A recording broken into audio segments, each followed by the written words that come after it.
my shepherd, he knew what I needed. And I needed more Final Fantasy. What's good in the web? This your man Q back again, and you probably fresh off of that Final Fantasy VII 25th anniversary event. The same as me, and I'm hyped, I'm heavy, and I'm ready because you know what? For the disclaimer, I know a lot of folks that's millennials, zillennials, and people who ain't 25 and below don't understand the true significance of Final Fantasy VII and how, because of it's the flagship game of Square Enix, that they're going to be remakes and reports and everything's of it. If it's the Final Fantasy VII is legit the Star Wars of the Final Fantasies of RPG. You don't believe me? Just just do a little, basic research. Just dig a little. It dropped in 1987, and then in 10 years later, 97, it took a whole decade for them to get that claim to fame of what we know and love of what Final Fantasy is now. And this one is a whammy because normally we never get two Final Fantasies in 1 year, and thankfully we do. The only thing that's bad about this is one comes out in the summer and one comes out in the winter. So I guess that's good because of the amount of hours and time they at least give us, 100 hours in between two. And there was a poll that was thrown out like a while ago. I forgot who did it. It was on Twitter. It was a poll. Might have been a Blitz. It might have been RPG fan. I can't remember. I can't remember what it was, but it was saying, would you rather Final Fantasy 16 be great and Final Fantasy 7 be mediocre, which we now know is the Rebirth, or would you rather Final Fantasy 7 the Rebirth be great and 16 be the mediocre? I would love the fact that both of them be great, especially Final Fantasy VII and Rebirth, because that's the flagship game. That's the one we knew, we grew with, and everything else in between. That is one of the greatest video games. It says it on the back of the cover. Quite possibly the best game ever made. And it's really hard to argue that 25 years later, a quarter of a century later, and we are still going back and forth with these stories and these characters. And speaking of story and characters, that's what separated Final Fantasy VII from all of the rest, which was the characters and the story and the villain. Yes, Kefka was better than Sephiroth in all manners, but what happened was Final Fantasy VII had the privilege and the blessing to be dropped out on the PlayStation and the CD-ROM, and one of the first games to have the FMV, the full motion video, and the rest is history. Not to mention that Aerith could be possibly the greatest video game death of all time, which instantly catapulted Sephiroth to 1-2 top 3 villains of all time. Whatever other villain, especially in RPG land, that you could say that was up there with him, Sephiroth took out the dude mama, his town, tried to take over the world, sliced one of his women up in the face, killed the other one, destroyed his best. It's so many things that can be attributed to Shinra and Sephiroth and everything. And finally, we get a chance to see it, and it looks amazing. I don't really know how to explain from being there on launch in 97. I was a teenager in 97, just a tender teen, first playing Final Fantasy VII and watching this reimagining, and now being able to see the 5'7" Cloud walk through which it looks like Rocket Town and Nebulaham in an open world with 6'1" Sephiroth with the Masamune. It's just so much that it was just unpacked in the 1 minute and 15-second little mini trailer that they had. We're gonna be getting it in winter, and in summer we're getting Final Fantasy 16. And I have my own reservations about Final Fantasy 16, mainly because I I feel that it looks a little more Western, or which is not Western, which is Elden's Ring. It looks a little Eldish and Ringish, Dragonish kingdoms and stuff like that.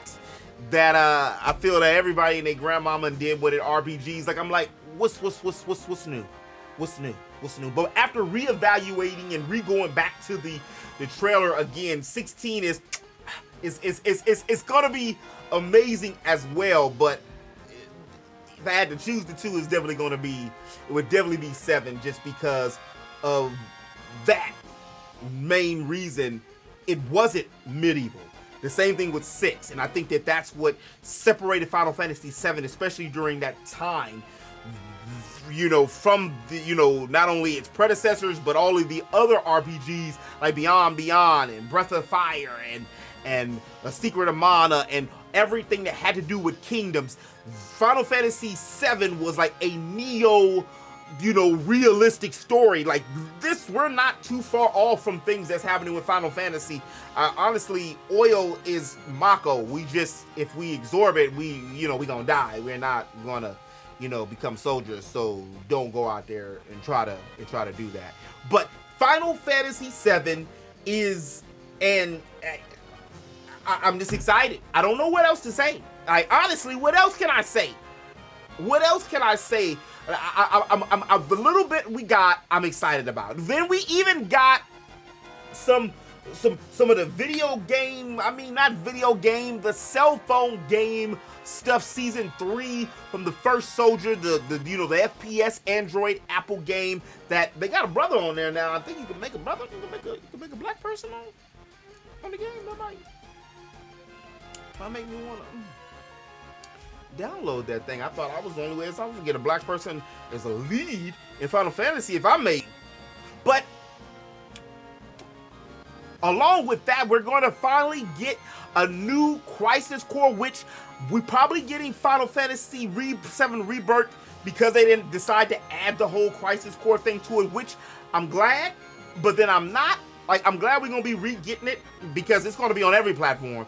And what I mean every platform, even the Switch and even Xbox, which is crazy. They're not getting Final Fantasy 7 anything else, but they are getting Final Fantasy 7 the Recrystal Chronicle Rebirth Zack story. So, that's gonna be good. That's gonna be good. But it's just so much Final Fantasy that it's never gonna be final. I honestly, 7 is a universe in itself, and I wouldn't be surprised if with the success of this one and after Disc 3, or Game 3, which we had been speculating, and a lot of people have been speculating on how many games it was going to be, and we finally get it confirmed that it's going to be 3, which makes sense because the original game did have 3 discs, and on the first disc, that's when we did see Eric die. But on this one, this kind of thing seems like I have a hypothesis that it's probably going to end like right when Sephiroth comes and jigs Aerith, and then it's probably going to do some kind of